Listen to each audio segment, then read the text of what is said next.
Hər vaxtınız xeyir əziz dostlar. Bu gün sizə əsası Səlcuqlar tərəfindən qoyulan Atabəyli sistemi haqqında danışacağam.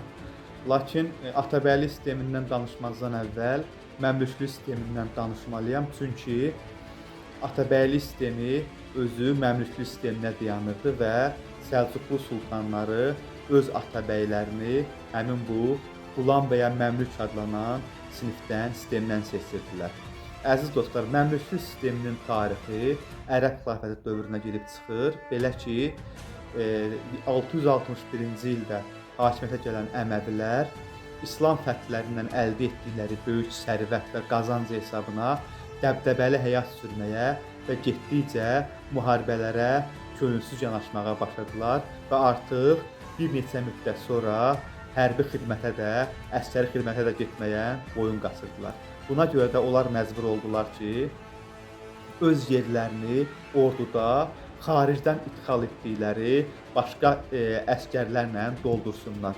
Buna görə də müharibə dövründə demək, hərbi qənimət kimi əsir alınan qulamlardan və pulla xarici ölkələrdən alınıb gətirilən insanlardan ordunu doldurmağa başladılar ki, bunun da adına qulam və ya məmlük sistemi deyilirdi.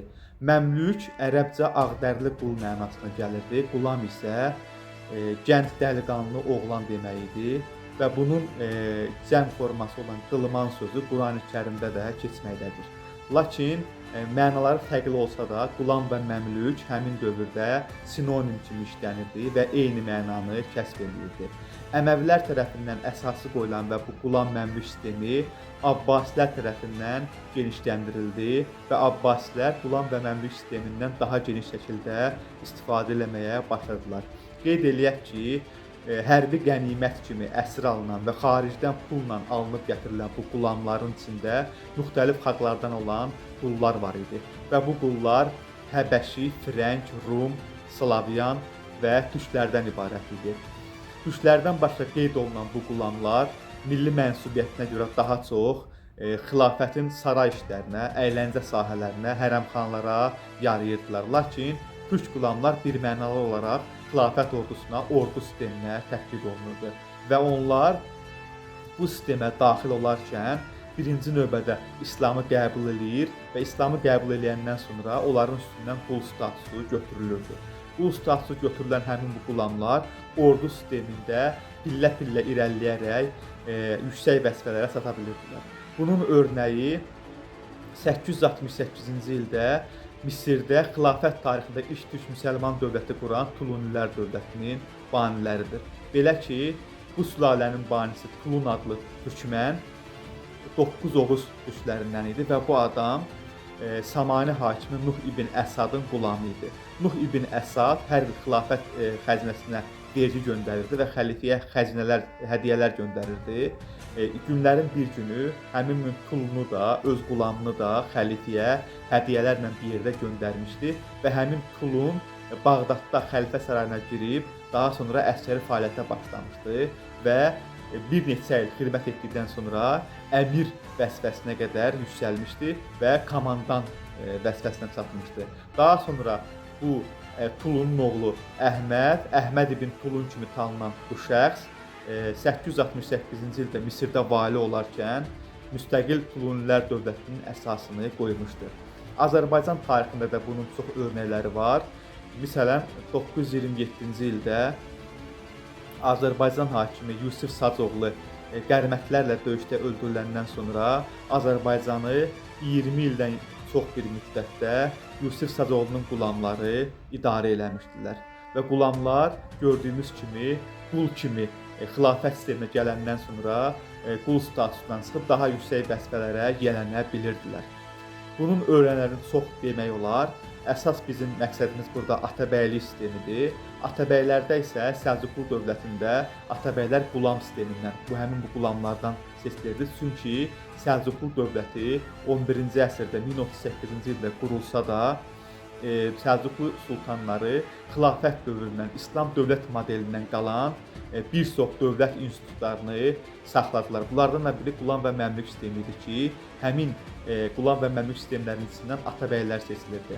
Atabəy, əziz dostlar, sultanların az yaşlı oğlanlarını gələcək şahzadə olan taxta hazırlayacaq tərbiyəçi idi və sultanlar öz oğullarını Atabəyin himayəsinə verib, onlara ilk də torpağı müəyyən edib, Atabəyi öz oğlu ilə bir yerdə ora göndərirdi və Atabəy o ilk də ərazini vali kimi, əmir kimi, Səlcuqların vassalı kimi idarə eləyərkən, sultanın şahzadə oğlu da, taxta çıxacaq namizəd olan oğlu da Atabəyin tərbiyəsində, himayəsində orada dövlət idarəsini, hərbi sistemi, döyüş qabiliyyətini, siyasəti, əxlaqı, danışığı, demək, elm və digər sahələrə yiyələnirdilər ki, sultan olanda bütün bu peşələri, elmləri dərindən bilsinlər. Və sultanlar nəyə görə Səlcuqlu dövlətində Atabəyləri məmlüklərdən seçirdilər? Çünki sultanlar hesab edirdilər ki, məmlüklər qulam adlanan bu sinifin nümayəndələri onlara öz qohumlarından, ətrafından daha sədaqətlidirlər və daha işlərində peşəkar və intizamlıdırlar. Çünki sultanlar hesab edirdilər ki, qulam sistemi soylu olan bir xanədandan gəlmir. Onlar qullardılar və onlar taxt qoğalarında çox da aktiv iştirak eləyə bilməzdilər. Və bunu 14-cü əsr ərəb mütəfəkkiri İbn Xəldun da təsdiq eləyir. Və Səlcuqlar dövründə belə bir zərb məsələ formalaşmışdır ki, bir qulam 1000 sultan övladından daha dəyərlidir. Çünki övladlar atanın ölməsini istər, atasının yerinə sultan olmaq üçün. Qulam isə sultanın daim yaşamağını istəyər. Bu keyfiyyətlərinə görə Atabəyli sisteminin əsasını qoyan Səlcuqlar öz Atabəylərini qulam və məmlük adlanan sistemdən qullardan seçirdilər. Və Səlcuqlu dövləti Atabəyli sisteminin əsasını qoyan ilk dövlətdir. Səlcuqlu dövlətində ilk Atabəy Vəzir Nizamülmülkdür ki, Sultan Məlikşah tərəfindən ilk dəfə olaraq ona Atabəy titulu verilmişdir. Və ikinci Atabəy isə Nizamülmülkdən sonra Səlcuqlu dövlətində elə Məlikşahın oğlu Bərküyarğun Atabəyi Atabəy Gümüştəgin idi. Əziz dostlar, qulam sistemindən çıxan bir şəxs Atabəy olmaq üçün ən azı 18-20 il müddətində ordu sistemində xidmət eləməli idi. Daha sonra isə o Atabəy olana qədər hacib, candar, vəzir və digər və əmir və digər vəzifələrdə çalışmalı idi. Yəni Atabəyli qulam sisteminin sonuncu pilləsi idi. Bir qulam ən yaxşı səviyyədə bütün bu pillələri keçərək Atabəy ola bilərdi. Eyni zamanda Səlcuqlu dövlətində elə Atabəylər var idi ki, həm vəzir, həm Atabəy titulunu daşıyırdılar. Həm hacib, həm candır, həm də Atabəy ola bilirdilər. Eyni zamanda bir neçə vəzifəni icra edə bilirdilər. Və lakin sultanlar tərəfindən sədaqətli hesab olunan, peşəkar hesab olunan bu Atabəylər Səlcuqlu dövlətinin güclü vaxtlarında sədaqətlə öz ölkələrinə, dövlətlərinə qulluq edirdilər.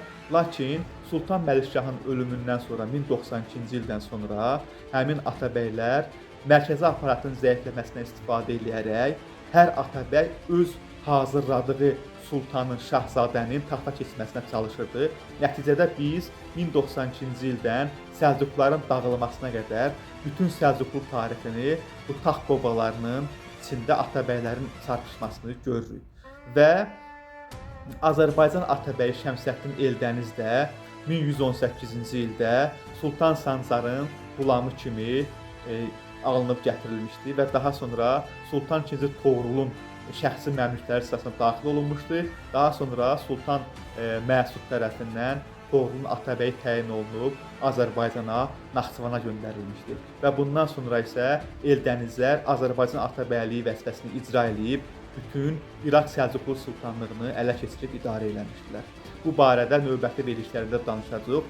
İndi isə bildirim ki, Atabəyli sisteminin əsasını Səlcuqlular qoymuşdu və Səlcuqlardan sonra bu sistem Türkiyə Səlcuqlarında, Xarəzmşahlarda, Ağqoyunlarda, Səfəvilərdə, Elxanilərdə, Əfşarlarda, ta ki Qacarlar daxil olmaqla təxminən 1000 ilə yaxın bu Atabəyli sistemi adı dəyişsə də, mahiyyəti dəyişmədən dövlət institutu kimi formalaşıb qalmışdı və Səlcuqlardan sonra bu coğrafiyaya hansı iqtidar, hansı dövlət gəlmişdisə, onlar bu Atabəyli sistemindən istifadə eləmişdilər. və Səfəvilər dövründə buna Lələbəy deyirdilər. Şah İsmayılın lələləri, yəni Atabəyləri Hüseyn bəy Şamlı və Dədəbəy Zülqədər olmuşlar. Yəni bu Atabəyli sisteminin adı dəyişsə də mahiyyəti dəyişməmişdir. Bu baxımından Səlcuqlar 1000 illik türk dövlət sisteminin tərkibi olan, institutu olan, əsas bir strukturu olan Atabəyli sisteminin banisi, yaradıcıları sayılırlar.